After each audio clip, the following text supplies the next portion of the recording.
Hi friends, welcome to my channel Madhushree రుచులు. ఈరోజు నేను ఒక మంచి రెసిపీతో వచ్చేసానండి. పచ్చి ముక్కలతో దోసకాయ పచ్చడి. అది ఎలా చేద్దామో చూద్దామా? అందుకు కావాల్సిన పదార్థాలు దోసకాయలు, టమాటాలు, అలాగే పచ్చిమిరపకాయలు, కొత్తిమీర, అలాగే పచ్చిశనగపప్పు తాలింపుకి, మినపప్పు, మెయిన్గా నువ్వులండోయ్, పసుపు, వెల్లుల్లిపాయి, ఎండుమిర్చి, మెంతులు, జీలకర్ర పొడి, ఉప్పు, ఇంగువ.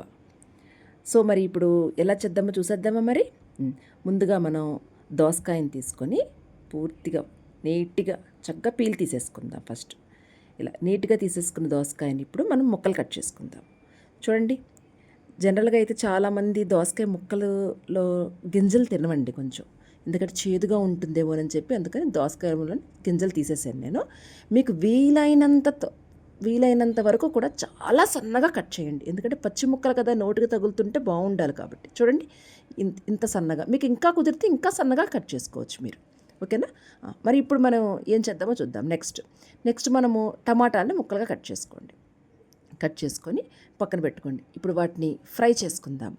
సో ముందుగా స్టవ్ వెలిగించుకొని బాండి పెట్టుకొని 1 టేబుల్ స్పూన్ ఆయిల్ వేసుకుని అందులో మనం టమాటాలని కట్ చేసి పెట్టుకున్న టమాటాలని వేసుకొని తర్వాత మనకు కావాల్సినంత పులుపుకి కొంచెం చింతపండు, అలాగే సాల్ట్, పసుపు వేసుకొని కొంచెం బాగా ఫ్రై అవనిద్దాము. ఎలాగంటే టమాటాలు, చింతపండు బాగా మిక్స్ అయిపోయి ఫ్రై అయిపోయినంతగా ఫ్రై అవనివ్వాలండి. చూడండి, ఒకసారి నూనె కూడా పైకి వచ్చేసేయాలన్నమాట. అలా మెత్తగా ఫ్రై అయిపోయింది.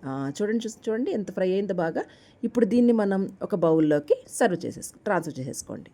ఇప్పుడు మనం అదే బాండీలో మళ్ళీ 1 టేబుల్ స్పూన్ ఆయిల్ వేసుకొని నువ్వులు ఫ్రై చేసుకొని, నువ్వులతో పాటు పచ్చిమిరపకాయలు, మీకు ఎంత కావాలో కారము ఆ కారానికి తగ్గట్టుగా పచ్చిమిరపకాయలు వేసుకొని నువ్వులు మాడకుండా ఫ్రై తీసుకొని ఈ లోపల ఫ్రై అయ్యేలోపు మనం ఎప్పుడైనా సరేనండి, కొత్తిమీరని నూనెలో వేపకూడదండి. నూనెలో వేపితే కొత్తిమీర ఫ్లేవర్ అంతా పోతుంది.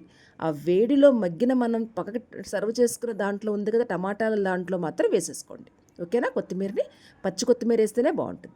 ఈలోపు మనం ఫ్రై అయిపోయిన నువ్వుల్ని, పచ్చిమిరకాయలను చల్లారించి కొంచెం మిక్సీలో వేసుకొని, వెల్లుల్లిపాయలు, అలాగే కొంచెం ఉప్పు వేసుకొని లైట్ ఒక్క తిప్పేనండి. ఓకేనా? అలా కచ్చాబెచ్చాగా గ్రైండ్ అయిన దాంట్లో తర్వాత మనం ఫ్రై చేసుకున్న కొత్తిమీర, టమాటాలు కలిపి ఇవి కూడా వేసి జస్ట్ ఒక్క తిప్పండి, అంతే.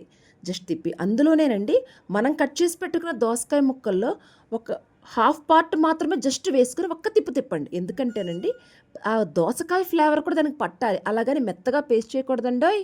చూడండి ఇలాగ ముక్కలుగా ఉండేలాగా అప్పుడు ఆ పేస్ట్ అంతటిని మనం మిగిలిపోయిన దోసకాయ ముక్కల్లో, పచ్చి ముక్కల్లోనే వేసేసుకొని చక్కగా నీట్గా కలిపి పక్కన పెట్టుకోండి. ఇప్పుడు మనం ఆ దోసకాయ పచ్చడిని తాలింపు పెట్టుకుందాం. సో ముందుగా స్టవ్ వెలిగించుకొని అదే బాండీలో 2 టేబుల్ స్పూన్ ఆయిల్ వేసుకొని కచ్చాబిచ్చాగా దంచి పెట్టుకున్న వెల్లుల్లిపాయ ఫ్లేవర్ ఆయిల్కి బాగా పడుతుందండి, ముందుగా వేసేసుకోవాలండి ఎప్పుడైనా సరే వెల్లుల్లిపాయ ఫ్రై అయినప్పుడు. దాని తర్వాత మనం పచ్చిశనగపప్పు, అలాగే మినపప్పు ఇవన్నీ కూడా కొంచెం బాగా ఫ్రై అవ్వనివ్వండి. 1 నిమిషం చక్కగా వెల్లుల్లిపాయ, పచ్చిశనగపప్పు వేగిన తర్వాత ఆవాలు, జీలకర్ర ఇవి కూడా వేసి కొంచెం బాగా ఫ్రై అవ్వాలండి. ఈ ఫ్రై అయిన తర్వాత ఇప్పుడు అసలైన నా మ్యాజిక్ అండోయ్, ఏ పచ్చట్లో అయినా ఏ పులుసులో నేను వాడే మ్యాజిక్ ఏంటంటే మెంతులు, జీలకర్ర పొడండి. 1 స్పూన్ వేయండి. అది వేసి ఫ్రై అయిన తర్వాత ఎండుమిరపకాయలు, ఇంగువ లేనిదే పచ్చడి తాలింపు లేదు, పులుసు తాలింపు లేదు. అవును కదా?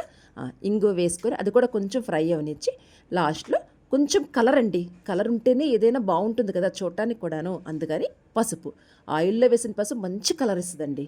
అది వేసి దాంట్లో కొంచెం కరివేపాకు అది కూడా వేసి ఫ్రై అయ్యాక మనం కలిపి పెట్టుకున్న పచ్చడి మొత్తం అందులో వేసేసి 1 నిమిషం ఫ్రై అవ్వనివ్వాలండి. మూత పెట్టి కొంచెం ఫ్రై అవ్వనివ్వండి. ఎందుకంటే పచ్చి ముక్కల పచ్చడిలో నీరు ఉండిపోతుందండి దోసకాయలో. ఆ నీరు అనేది కాసేపు పోయి నీరు బయటకు వస్తుంది. ఆ నీరు డ్రై అవ్వడం కోసం 1 నిమిషం జస్ట్ అలాగా ఫ్రై అవ్వనించండి. చూడండి, ఫ్రై అయిన తర్వాత ఇప్పుడు తీసేసి దాన్ని మన బౌల్లోకి సర్వ్ చేసుకోండి.